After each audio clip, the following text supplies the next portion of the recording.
Hello, everyone, and welcome to Facts Are Facts. This is your favorite host, Broadway K. Accarelli, and I'm here to talk some basketball. You guys know this is what I like. If you haven't already, follow me on Instagram at Broadway K. More importantly, much more importantly, follow me on Twitter at Lord of the Squad. Now, today we're just here to address something, right? Every year it's the same thing. Who's going to get moved? Who's not going to get moved? Who's going to stay on the team? And today I have 5 trades that I think completely change the landscape of the NBA right now. Changes who's a contender, changes who's in tank mode. I have 5 great trades, right? Now, those 5 trades I have really move the needle in my opinion. Now, you guys can let me know if you think I'm crazy. Go ahead and comment. I have no problem with guys saying I'm crazy, but I know my basketball. So let's get into it. First trade I have: the Suns move Grayson Allen and Royce O'Neal for Clint Capella. Now, a lot of people are like, well, why would the Hawks do that, right? Well, the Hawks would do that because they have an emerging star right now. If you've been watching the NBA this year, and you probably saw it coming last year if you're really a basketball guy, Jalen Johnson is an emerging star.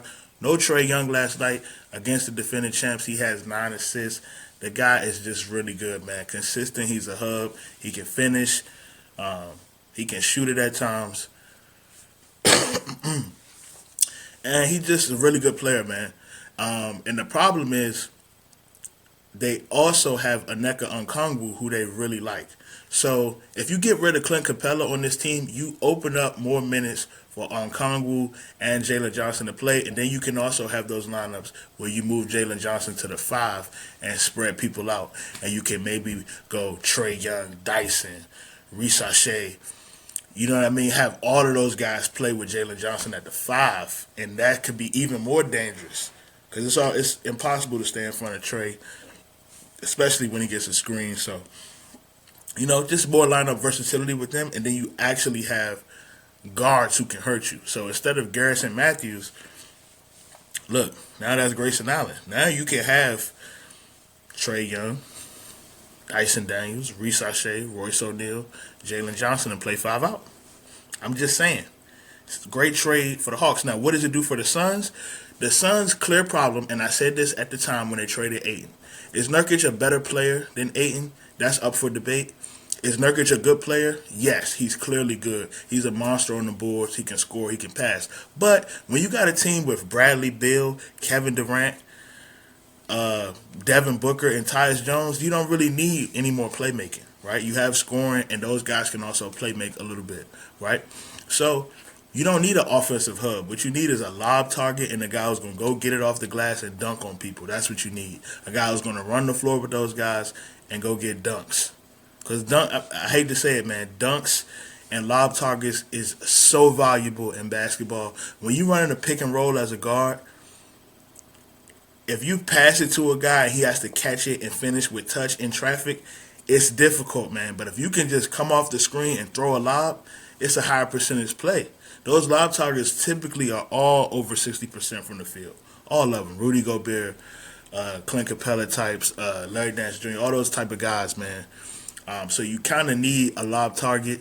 If you're the Suns, he can give you some rim protection, a little more athleticism, because that's really what they lack.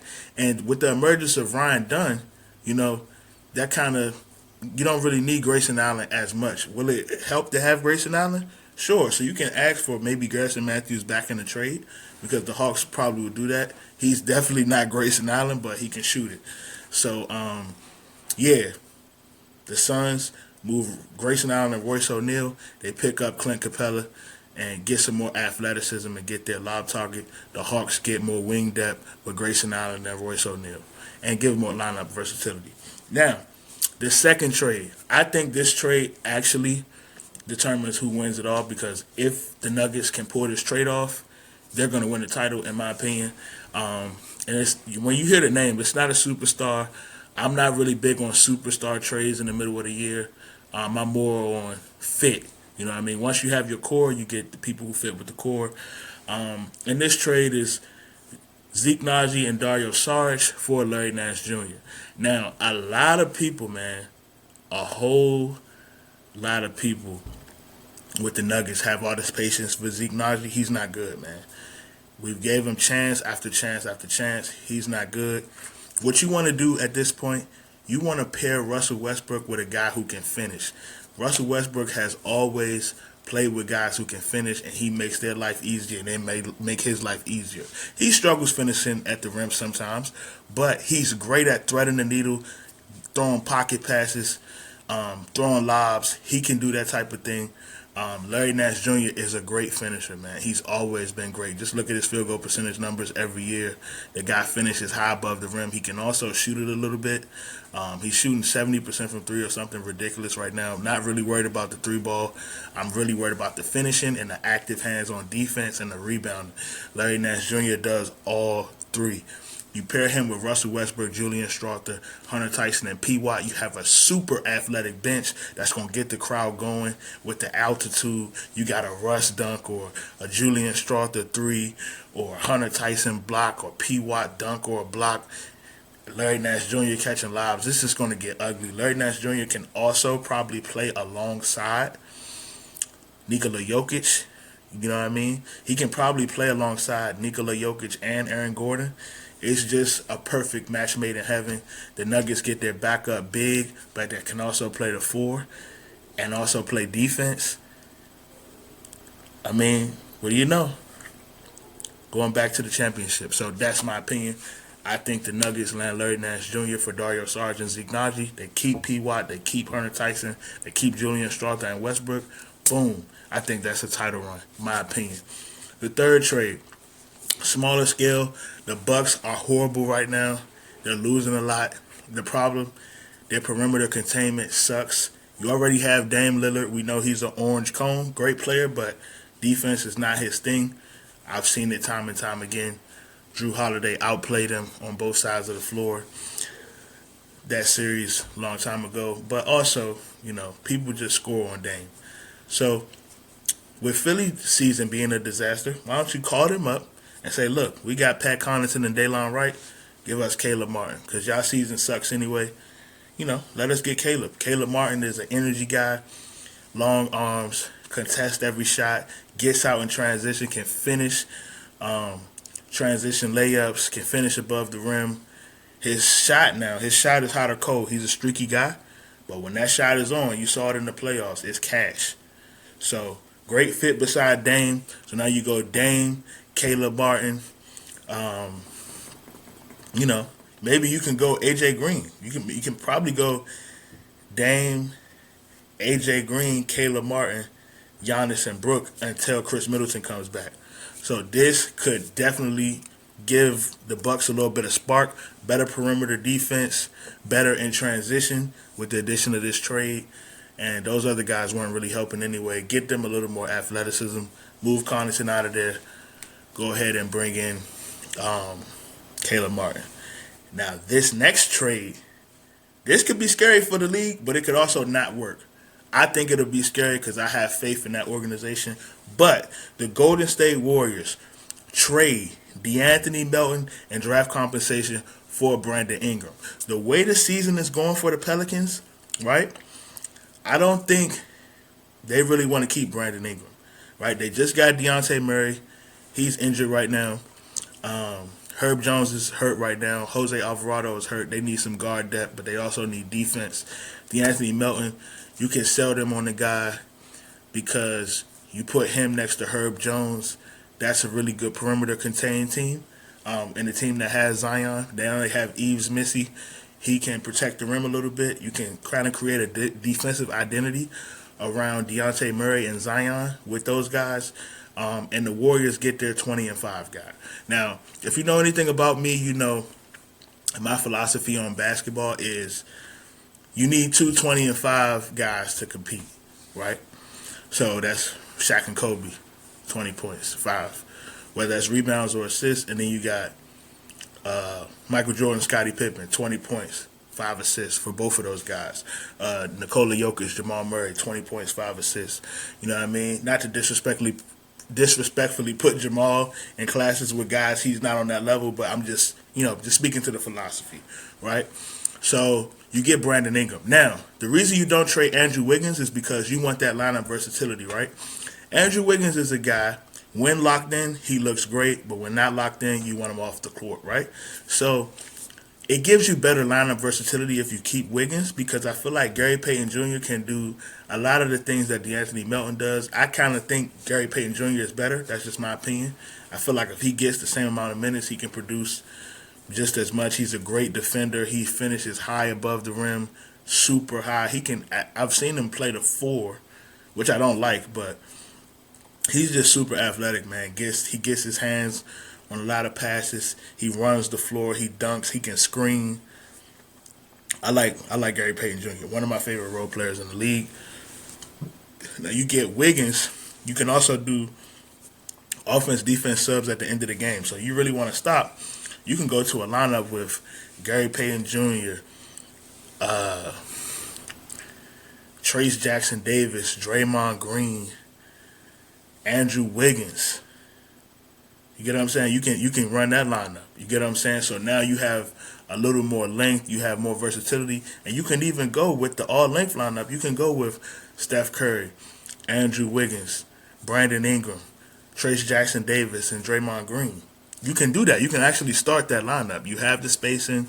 You can do it. But you can also go, we looking for perimeter containment, but the bench is going to be like a whole starting five. So you can go Steph Curry, Gary Payton Jr., Brandon Ingram, Trace Jackson Davis, Draymond, and then off the bench, you got to deal with Podziemski, Wiggins, and Kuminga. That's going to be rough for teams, man. You get what I'm saying? Most teams don't have a top 8 that good, but Warriors still will have 2 guys who can score, rain, hail, sleet, or snow. It's a difference. Some guys can average 20 points in the right situation, 17 to 18 points in the right situation. We saw this with Derek White, right?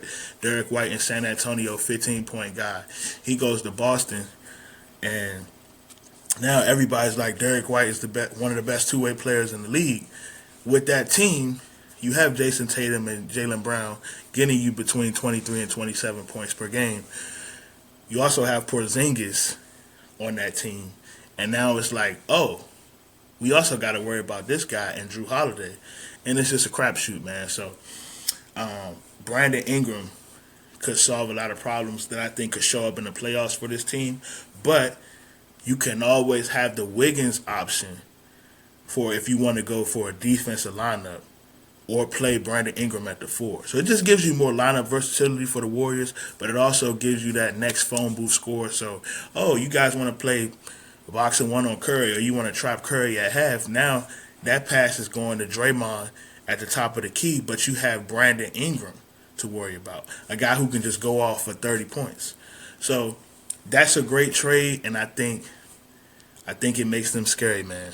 I think it makes them scary. And the last trade we're going to talk about, man, my Miami Heat. I'm a diehard fan. Yesterday's game stressed me out. Tyler Herro, 40 points, 10 threes, 8 assists, 1 turnover, 4 steals.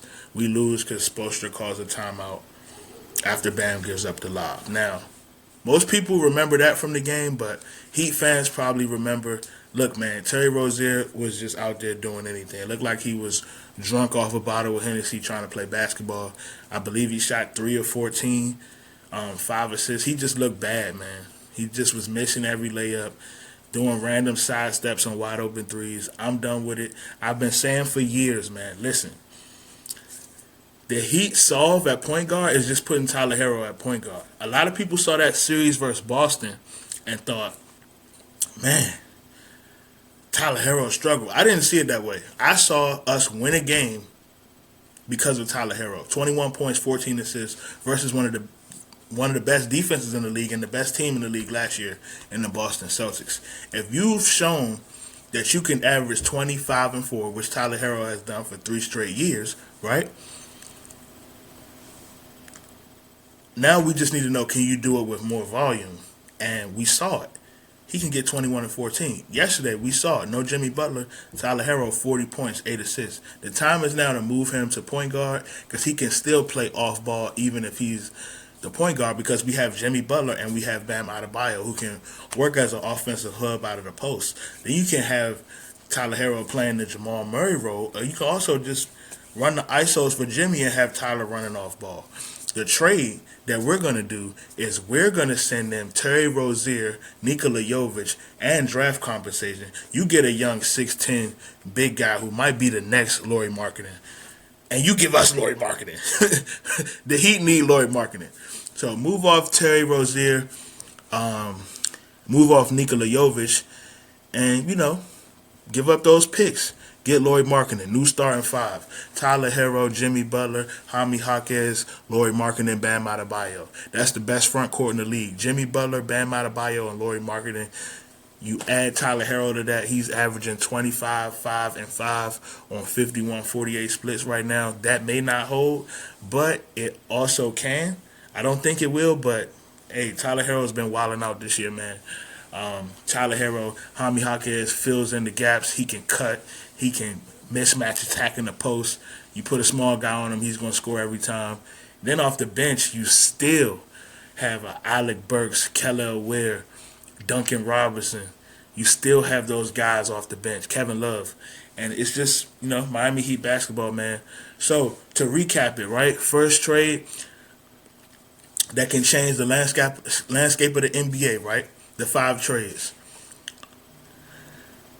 Clint Capella for Royce O'Neal and Grayson Allen. The Suns get Capella. The Hawks get Grayson Allen and Royce O'Neal. Second trade. The Denver Nuggets move Dario Saric and Zeke Naji, land Larry Nance Jr. He gets to play the backup 5. He gets to be the pick and roll partner for Russell Westbrook. Third trade. The Bucks trade Pat Connaughton and Daylon Wright. They net Caleb Martin, who's in no man's land with Philly right now. You get that trade as your athleticism for Milwaukee, and you helps them in transition.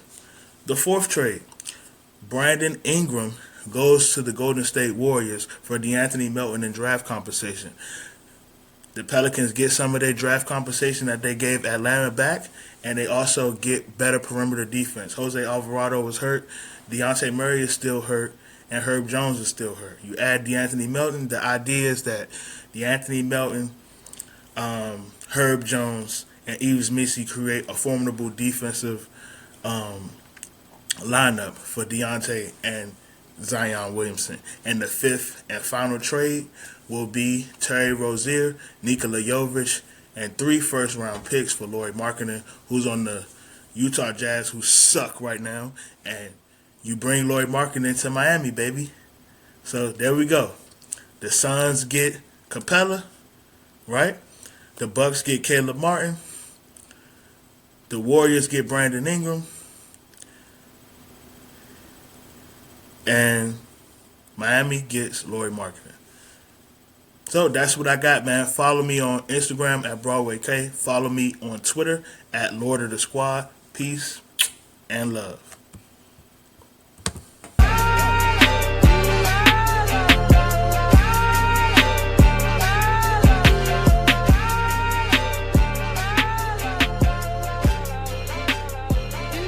That's real.